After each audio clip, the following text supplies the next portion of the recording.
Ito ang paraan para iwas tambay ng mga aso at iwas pagdumi na rin ng mga aso sa harap ng bahay natin.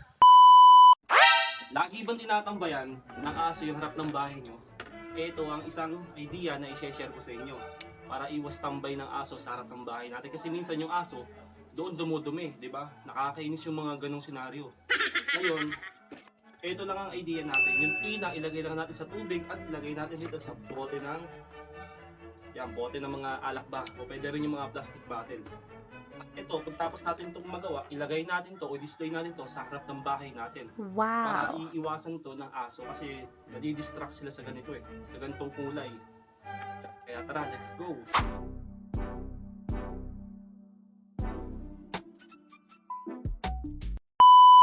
So yung mga diskarte, ito na nga yung kanyang finished product. Kung mapapansin nyo, wala namang mga nakatambay na aso.